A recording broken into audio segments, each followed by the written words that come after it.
Morning, and thank you very much for joining us. I am Yori Folani. Hope we meet you well.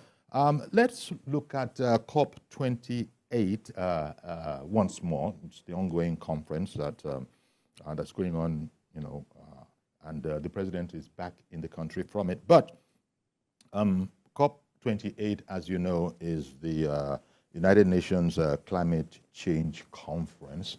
And there's been quite some talk about it, and also gains that Nigeria might have got from there. Okay, we have an expert that we'll be talking with about these matters. The one question is, how much of a environmental summit was it, and how much of a diplomatic summit was it? Or was it a hybrid of both? And at the bottom of it all, what were Nigeria's gains from that? Now, our guest is Professor Babafemi A. Badejo. He's a legal practitioner and professor of political science and international relations at Chrisland University. Professor Badejo is also former Deputy Special Representative of the Secretary General of the United Nations for Somalia. Good morning to you, sir. Very good morning to you, Mr. Folari. Thank you very much, sir. Yori will do, sir. Thank you very much for making time for us. Okay, good. Very good morning, Yori. Thank you, sir. You are my friend. So, Thank you very much, sir. Now, there's been quite a lot of talk on this climate change conference, and well, it should be like that because it's a very, very important conference. So, I guess what I would like to start with is to ask you for an overview of how you see, our participation in that conference. There have been all sorts of views, but let me take it from your point. And the question I asked, how much of a diplomatic outing was it, and how much of an environmental planetary sustenance outing was it? Well, you have asked two major questions. Definitely a diplomatic outing, but at the same time, when you're looking at diplomatic outing, because it is good to try to raise our profile at the international level, which profile has been reasonably low. Every Nigerian citizen can attest to what you face trying to get visa or in relationships. I'm not talking about Jackpot. I'm talking about you're even wanting to go for business, you're wanting to. So a diplomatic effort in which we are showing up confidently at the international level is a very, very great benefit for us as a country, as a people. And who is best able to do that? Our chief diplomat, our president. So it was positive that he led a delegation to Dubai, which country was hosting COP-28. Maybe it's important to actually tell your viewers, because people have been talking about COP. What does COP-28 stand for? Conference of Parties. It is the Conference of Parties, COP, and it has been taking place annually, and this is the 28th one when it started annually.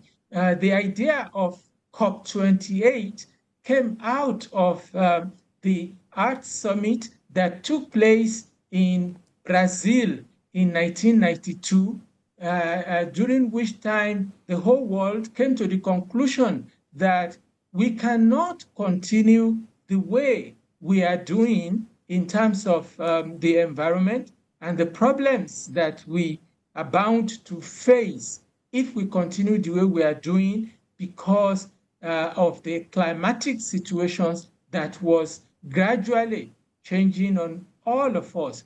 So that led to the UN Framework Convention on Climate Change, UNFCCC.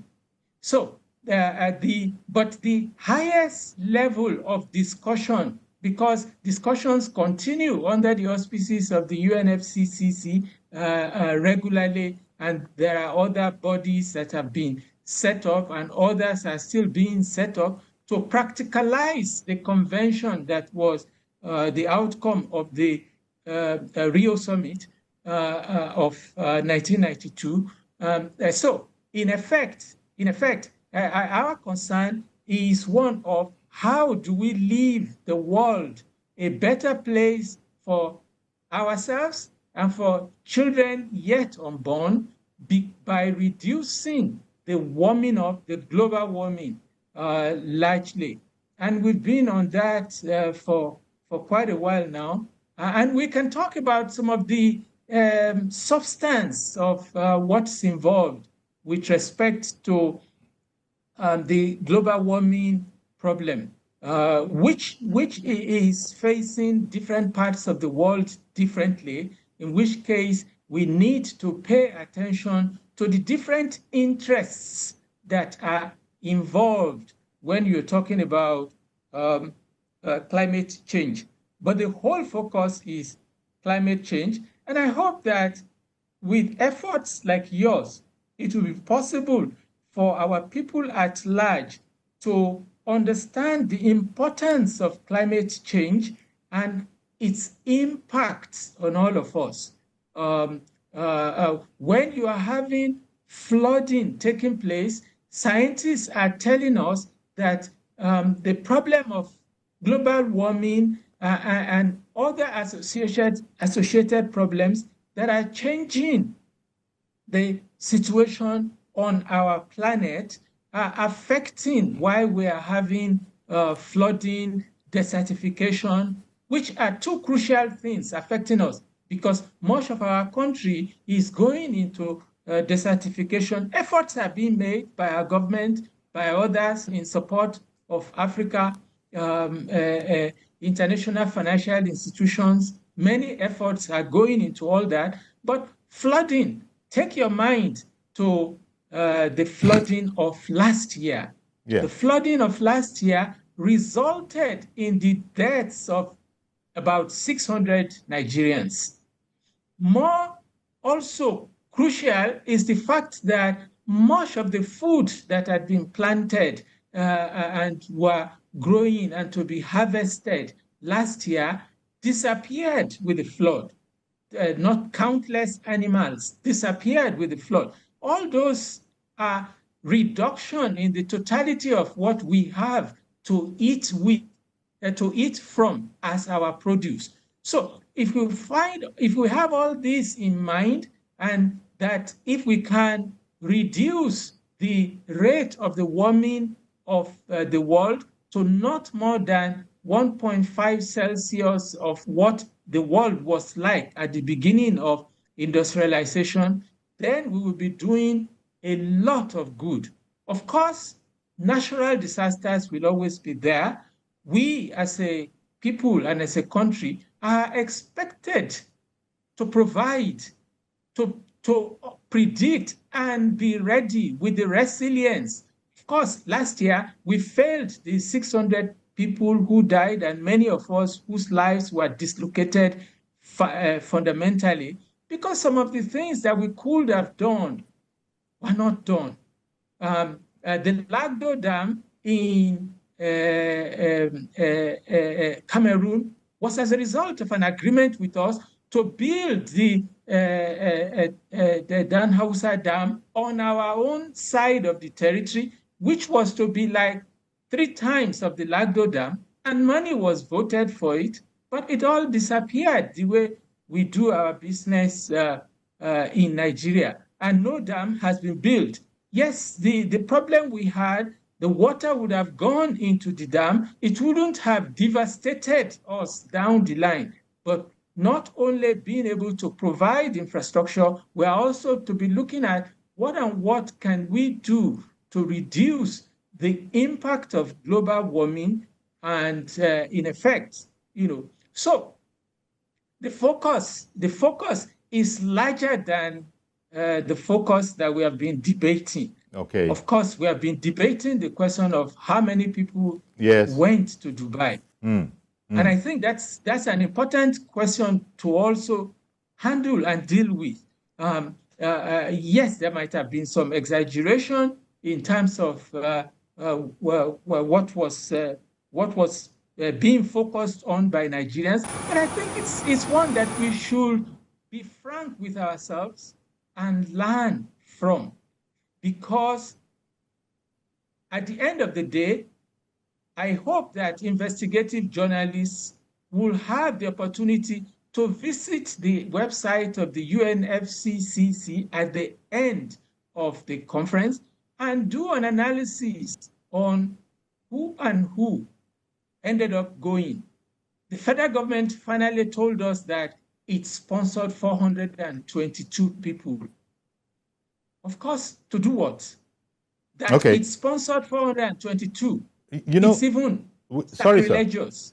We Yes. can come back to this point, but because of all that, what you've just said, I wanted to take you back to the beginning where I asked how much of a diplomatic effort as opposed to an environmental effort was it, and my mind here was on the fact that, look, the Western world, the highly industrialized countries of the world, their footprint, their carbon footprint is infinitely larger than us. And arguably, they hold much more of the blame for the situation that Earth finds itself in. Now, there are those who have been talking about, isn't Africa, Nigeria included, aren't we in a position to be compensated if we were to talk about these things diplomatically? Because their advancement has been at the cost of, stability and security of the planet on our side here. I don't know, what do you think of that particular viewpoint? Because okay, sure. Okay, there's no problem. I'm going to definitely get to that, because it's important, and it's something that is constantly being negotiated. It's not totally decided, but we should address ourselves to the efficiency of our representation when we send people out. All right. And how many. COP-27, the Conference of Parties last year, had about 169 Nigerians, 130 male, 39 female. And we were able to negotiate within all that the issue with other people, the question of loss and damage, which is one of the things that are now coming in as probable benefits to address what you are talking about. So what did we need federally funded 422 people for? That's a point that you should have at the back of your mind. And then the 422 federally funded people, you're talking about presidency, Ministry of Environment and Co. and all the rest of it. You are not talking about the state governments who found their way into the need to be in Dubai and what they were also. I'm not saying it is wrong for them to be in Dubai, because they also have diplomatic and other interests that they can. And some of them will tell you, we are looking for investors. Okay. Then there are the parastatals. All those, when you put all that together, the three that I've mentioned so far are still largely money of the federal government of Nigeria. So the smarties of trying to say 422, we should get that very clear, that we should learn to be efficient in our representation. And I want to tell you also, I know that an important Nigerian invited by the IAEA could not find a seat in the Ministry of Environment. Our former Director General of the Energy Commission of Nigeria, former Vice Chancellor in two places, first-class engineer, now chairman of the renewable energy process. Several things, but he was not given a place. Now, but then we have so many, 67 from the presidency. We should learn. It's an important issue, but we should learn from it and not just push it aside. Now, on your particular question, I had mentioned the fact that the rest of the world, Africa inclusive, And in fact, the smaller countries like Barbados with Madam Motley, who has been becoming more or less the spokesperson for the developing countries, there was an understanding that 100 billion would be used annually to address the problem that you are talking about, that is providing for countries that didn't cause the problem that we have today, countries that are not even producing anything near what countries like United States and the rest of Europe, as well as China, India to some extent, are throwing into the global warming and are developing, but wanting to reduce the rate of development because we need energy. We need a mixture of energy to be able to move forward. So all these are being negotiated. A mechanism, the Warsaw mechanism, was set up to try to look at the raising of some of these funding and how to, but the developed countries are not coming on strongly. This was a major issue at the COP-26 in Glasgow, and it still continued in COP-27, and negotiations are continuing on how to improve on this money that is to help the transition that the developing countries of Africa, Nigeria, and Asia will be faced. Because important Nigeria in particular is that we are finding out from scientists that fossil fuels are the major problem in global warming. And fossil fuels, you're talking about coal, you're talking about oil, the mainstay of our economy, and you're talking about gas. And so the developed countries are talking about phasing out this. Of course, the rate at which each one constitutes a problem differ. It's not that everything is the same. Coal has been pushed aside for a while by a number of countries, but you saw, and that's the question of interest, you saw that Germany and co, when they had the problem of energy as a result of the Ukraine war and as a result of the sabotage of Nord Stream 1 and 2, which made it impossible even for Russia to supply their needs in gas, they went back to their coal that they had said that they weren't going to be touching again, and said it's just for a temporary, and everybody kept quiet. If it had been in any of the developing countries, it would be all hell would be let loose. Yeah. But that's a question of the amount of power you have to be able to have your way.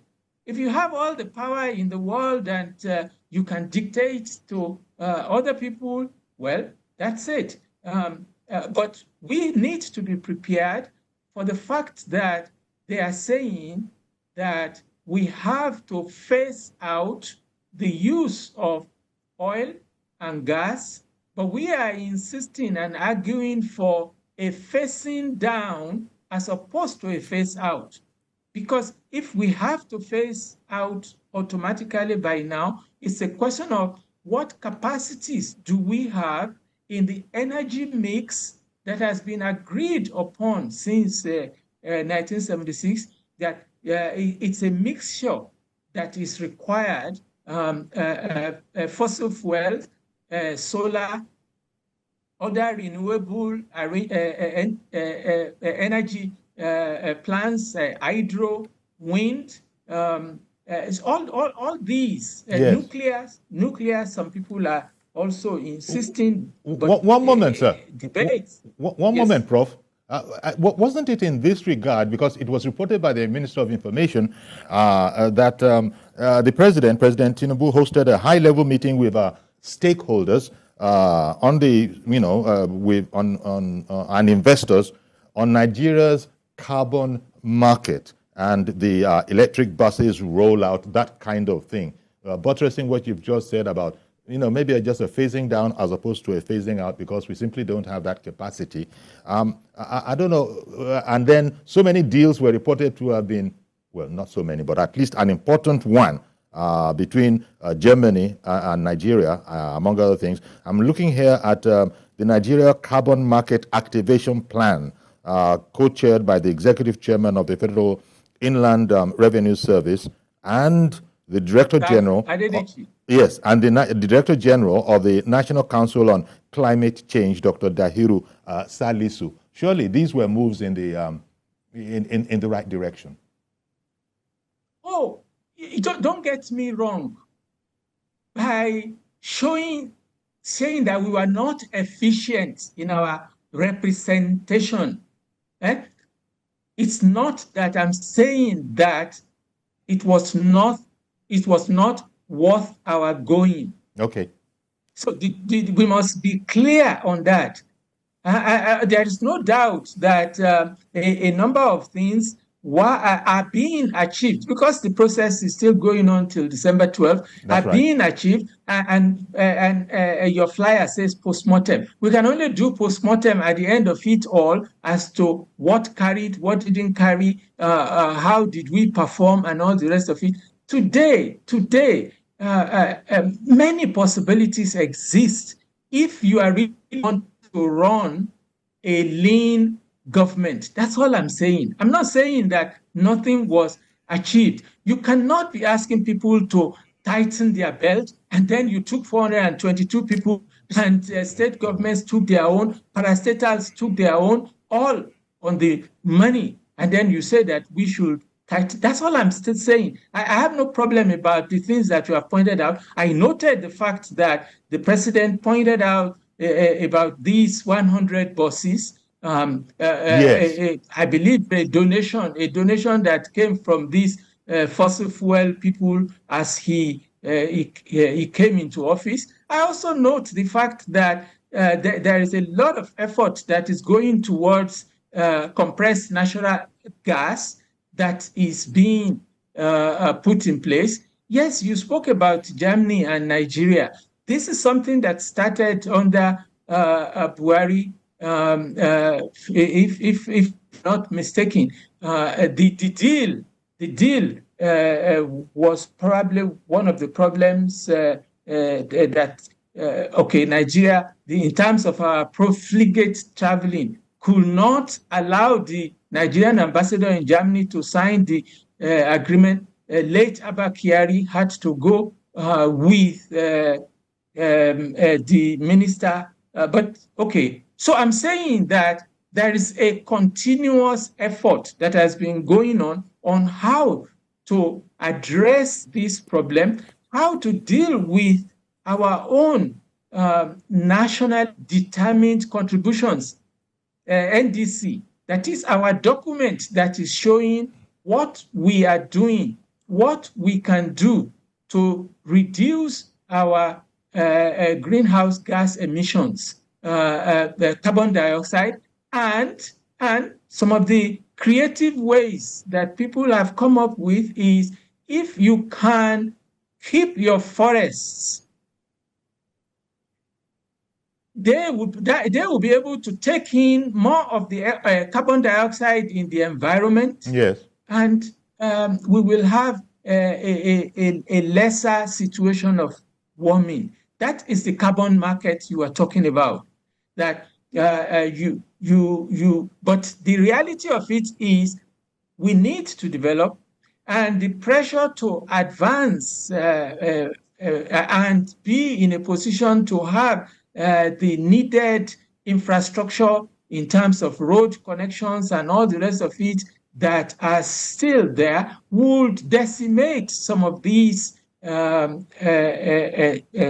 areas that are existing. But you find out that a trend seems to also be starting that we need to be aware and awake and be worried about, and that is the fact that some other countries are coming to buy on lease huge portions of Africa for their own carbon emission plans later in the future. One that is going on, a lot is being said, is that what UAE has bought a fifth of the land on lease, land in Zimbabwe, 10% of the forest in Liberia, a number, and all those places put together, they're saying larger than United Kingdom.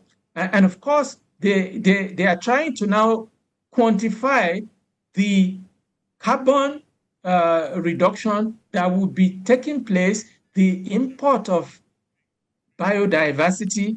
It's difficult to explain many of these things in 1 hour, yes. but I'm trying because I'm seeing that there is a problem in our country. We submit nationally determined contributions, but most of our people don't know anything about what is going on. Even let me tell you, it's not a secret. During the last election, none of the three candidates knew anything about all these problems. The president now does, after being in office. Obi was dismissive of the whole talk, in spite of his supposed sagacity. Don't even talk about our former vice president. But both candidates, Jagaban and Obi, were governors.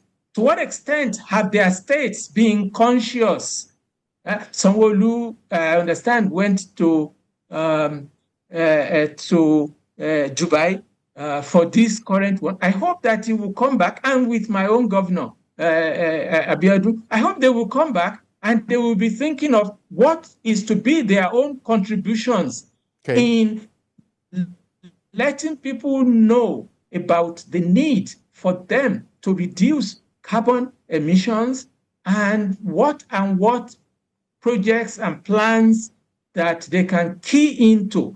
A lot of money stands to be made. Okay, sir. I mentioned I beg your loss pardon, and damage. Prof.